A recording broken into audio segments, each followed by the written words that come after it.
तो बता दिए, चंड अशोक वाला रक्त हमारे अंदर भरा हुआ है।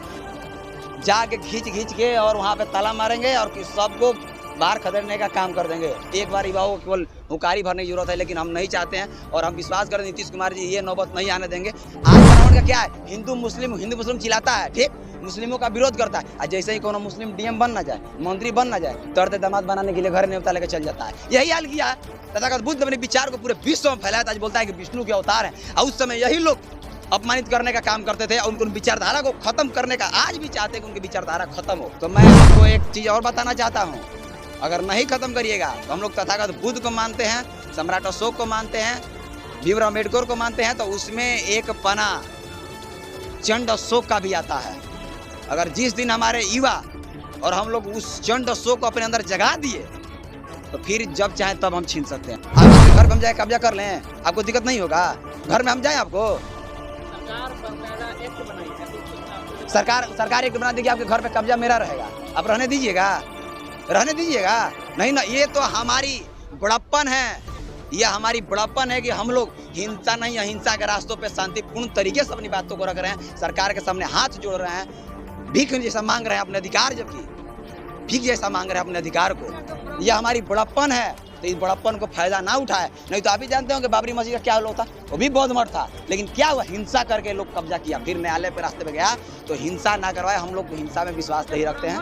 पटना के गांधी मैदान से आप लोग आंदोलन करके, मार्च करके शांतिपूर्ण ढंग से यहाँ बुद्धा स्मृति पार्क पहुंचे हुए हैं, और आप लोग का मानता है कि बीटीएमसी एक्ट खत्म कर दिया जाए। क्यों आप लोग खत्म करवाना चाहते हैं? क्योंकि ये सीधे असंवैधानिक है, संविधान को हनन करने वाला एक्ट है और संविधान की जो धाराएं हैं उनको खात्मा करता है। संविधान के विरोध ये एक्ट है, इसलिए हम लोग चाहते हैं, क्योंकि संविधान में बाबा साहब भीमराव अम्बेडकर ने लिखा है कि हम अपने धार्मिक स्थल को, बोध गया जो है वो एक अंतर्राष्ट्रीय धार्मिक स्थल है। अंतर्राष्ट्रीय लेवल पे जो तथागत बुद्ध सम्राट अशोक को ज्योतिबा फुले, सावित्रीबाई फुले, डॉक्टर भीमराव अम्बेडकर, पेरियार ललाई सिंह यादव और जगदेव बाबू के साथ साथ तमाम बहुजन समुदाय को मानने वाले जितने भी लोग हैं, उनकी आस्थाएं जुड़ी हुई हैं, जो उनके विचार को मानते हैं। देश के सैकड़ों देशों में तथागत बुद्ध को मानने वाले लोग हैं, उनके लिए एक तीर्थ स्थल है और इसका कमान जो है वो गैर बौद्धों के हाथ में है, ब्राह्मणों के हाथ में है। उससे मुक्ति करने के लिए हम लोग का ये आंदोलन जो है शांतिपूर्ण से रैली है। क्योंकि शांतिपूर्ण तरीके से इसलिए है क्योंकि हम लोग तथागत बुद्ध सम्राट अशोक को मानने वाले लोग हैं। शांति और करुणा का शांति मार्च था और सरकार से हम लोग मांग कर रहे हैं कि जो एक्ट 1949 का है, संविधान बना 1950 में, तो संविधान से पहले का एक्ट कैसे इस देश में लागू है। उसके बाद एक संशोधन किया गया, बीटीएमसी बना, कमेटी बना। उसमें क्या है, बीटी एक्ट 1949 में था कि 4 हिंदू और 4 बौद्ध रहेंगे। भाई जब बौद्धों का विरासत है, हमारी विरासत है, तो हिंदू क्या करेगा? यही विश्वनाथ है, हाँ, यही विश्वनाथ मंदिर है। विश्वनाथ मंदिर है ना, जहाँ पे डीएम उसका ट्रस्ट का मेंबर रहता है। अगर मुसलमान कोई डीएम वहाँ पे बनता है तो वो ट्रस्ट का मेंबर नहीं बन सकता है। आखिर क्यों? डीएम तो सबका होता है। और यहाँ पे है कि 4 हिंदू धर्म के लोग रहेंगे। क्यों रहेंगे? क्या कोई मंदिर में कोई मुसलमान बनेगा? नहीं ना बनेगा। चलने देगा? कोई नहीं चलेगा। तो हम लोग के साथ क्यों चलेगा? और इसको अब हम लोग खत्म करेंगे। उस समय हमारे समाज के लोग उतने जागरूक नहीं थे।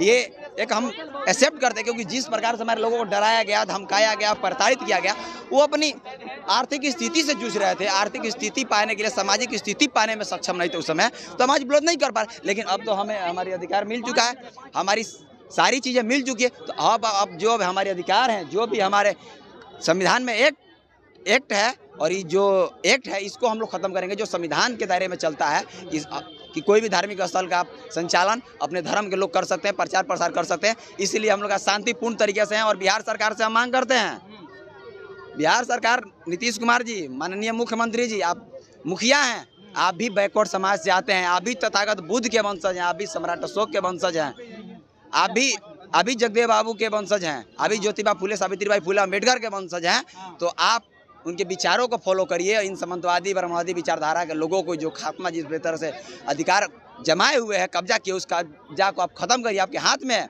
आप कब्जा को खत्म कर सकते हैं। और हम लोग शांतिपूर्ण तरीके से हैं।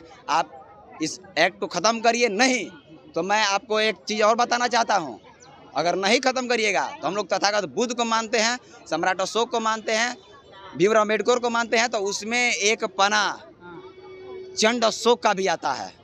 अगर जिस दिन हमारे युवा और हम लोग उस चंड अशोक को अपने अंदर जगा दिए तो फिर जब चाहे तब हम छीन सकते हैं। हमारी हिंसा नहीं करते हैं आप, हिंसा करने की बात करते हैं। हम हिंसा का हम तो हाथ जोड़ रहे हैं, अगर नहीं सताइएगा तो क्या करेगा, क्रांति उपजेगी ही।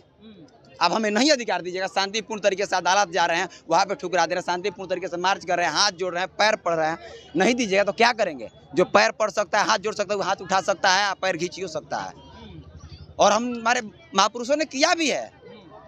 जब शांति का संदेश देने के लिए तथागत बुद्ध निकले, विचार को देने के लिए पूरे विश्व को विचार दिए, सारा विश्व उनको करता है। और जब सम्राट अशोक ने तलवार उठाया तो अपनी तलवार की ताकत दिखाई। जब डॉक्टर भीमराव अंबेडकर ने कलम उठाया तो अपनी कलम की ताकत पूरे विश्व को दिखाई। और बाबू जगदेव बाबू ने अगर क्रांति छेड़ी उठाया तो सरकार को यहाँ से हिला कर रख दिया, सरकार को खत्म कर दिया कि उनकी हत्या करनी पड़ गई। तो हमारे अंदर सारे महापुरुषों का रक्त भरा हुआ है। सरकार जिस रक्त को अगर उजागर करना चाहती है तथागत बुद्ध के हमारे अंदर रक्त है, उसी को आगे बढ़ाएं। तो हम लोग बढ़ रहे हैं, भीमराव अंबेडकर के रास्ते पे बढ़ रहे हैं। अगर जगदेव बाबू के रास्ते पे आए हैं, आंदोलन के रास्ते पे आए हैं, अगर चाहती है कि चंड अशोक वाला रक्त जगाएं तो भी जग जाएगा, मजबूर करेगी तब जगेगा। ब्राह्मणों से क्या तकलीफ है, क्या दिक्कत है? क्या दिक्कत है? आपके घर में हम जाए कब्जा कर लें, आपको दिक्कत नहीं होगा? घर में हम जाए, आपको सरकार बाकायदा एक्ट बनाई है तो उस आप लोगों को सरकार एक्ट बना देगी, आपके घर पे कब्जा मेरा रहेगा, आप रहने दीजिएगा? रहने दीजिएगा? नहीं ना, ये तो हमारी बड़प्पन है। यह हमारी बड़प्पन है कि हम लोग हिंसा नहीं, अहिंसा के रास्तों पे शांतिपूर्ण तरीके से अपनी बातों को रख रहे हैं, सरकार के सामने हाथ जोड़ रहे हैं, भीख जैसा मांग रहे हैं अपने अधिकार, जबकि भीख जैसा मांग रहे हैं अपने अधिकार को। यह हमारी बड़प्पन है, तो इस बड़प्पन को फायदा ना उठाए। नहीं तो आप ही जानते हो कि बाबरी मस्जिद का क्या हाल होता, वो भी बौद्ध मठ था, लेकिन क्या हुआ, हिंसा करके लोग कब्जा किया। फिर न्यायालय पे रास्ते पे गया तो हिंसा ना करवाए। हम लोग हिंसा में विश्वास नहीं रखते हैं। ब्राह्मण अगर बुद्ध को मानता है, मान रहा है, सेवा कर रहा है बुद्ध का, तो आपको क्यों तकलीफ है? कितना मानता है वो भी जानते हैं। आखिर यहाँ से खत्म करने वाला कौन है? सुनिए, विष्णु का अवतार बताता है। देखिए, सीधे विचारों का हनन कर दिया, खत्म कर दिया। ये अब मत ब्राह्मण को बुलाए। देखिए, हम लोग यहाँ पे आए हैं दूसरे बातों को लेकर, ठीक, अपने बीटीएड खत्म करने के लिए। नहीं तो ब्राह्मण हो जाती है ना। आज भी देखिएगा, वो तो इतिहास में बता दिया। आज देखिए, वर्तमान को देख के इतिहास की पता लगती है, वर्तमान को देख के इतिहास की पता लगती है। वर्तमान आज ब्राह्मण का क्या है, हिंदू मुस्लिम चिल्लाता है, ठीक, मुस्लिमों का विरोध करता है। आज जैसे ही कोनो मुस्लिम डीएम बन ना जाए, मंत्री बन ना जाए, तर्द दामाद बनाने के लिए घर न्योता लेकर चल जाता है। यही हाल किया है। तथागत बुद्ध अपने विचार को पूरे विश्व में फैलाया था। आज बोलता है कि विष्णु के अवतार हैं, और उस समय यही लोग अपमानित करने का काम करते थे, उनको विचारधारा को खत्म करने का आज भी चाहते हैं कि उनकी विचारधारा खत्म हो, इसीलिए सब करते हैं। तो वो लोग रंग बदलने में बहुरूपिया है, और हमारे आपके 10 लोगों को भी मिला लेते हैं, क्योंकि हमारे आपके लोग उतना भी कट्टरता नहीं आया है भाई। सामाजिक आर्थिक रूप से जूझ रहे हैं और संतुलन ऐसा उन लोग का खोया हुआ था। ब्राह्मणों का जो है, ये लोग का कोई ईमान धर्म नहीं होता है, और ये तथागत बुद्ध के विचारों को बढ़ाने का पूरे विश्व जानता है। तथागत बुद्ध की विचारधारा क्या है और पूरे विश्व फॉलो करता है। तो मैं हाथ जोड़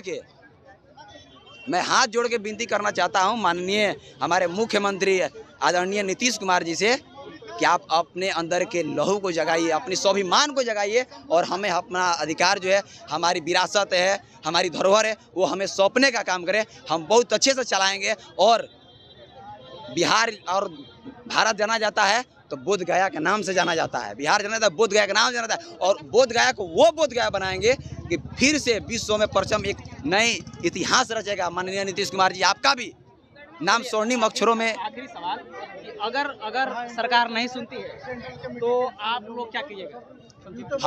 हम तो बोले कि देखिए, हम लोग संविधान के रास्ते पे गए हैं, बाबा साहब भीमराव अंबेडकर के रास्ते पे गए हुए हैं, ठीक, कोर्ट न्यायालय में गए, वहाँ नहीं मिला। तो जब हर दफ्तर बंद हो जाता है तो एक आंदोलन, सड़क का रास्ता खुलता है कि उसके जरिए आपको न्याय मिलेगा। हम लोग सड़क पे उतरे हैं और शांतिपूर्ण तरीके से उतरे हैं। अगर इस पे भी सरकार नहीं मानती है तो फिर हमारे अंदर तो बताया दिए, चंड अशोक वाला रक्त हमारे अंदर भरा हुआ है, जाके खींच के और वहाँ पे ताला मारेंगे और सबको बाहर खदेड़ने का काम कर देंगे। एक बार युवाओं को केवल हुकारी भरने की जरूरत है, लेकिन हम नहीं चाहते हैं। और हम विश्वास करें नीतीश कुमार जी ये नौबत नहीं आने देंगे, क्योंकि वो भी हमारे परिवार से हैं, हमारे कुल से हैं, मूल निवासी हैं, बैकवर्ड से हैं, और हमारी दुख दर्द को वो भी समझते हैं। इसलिए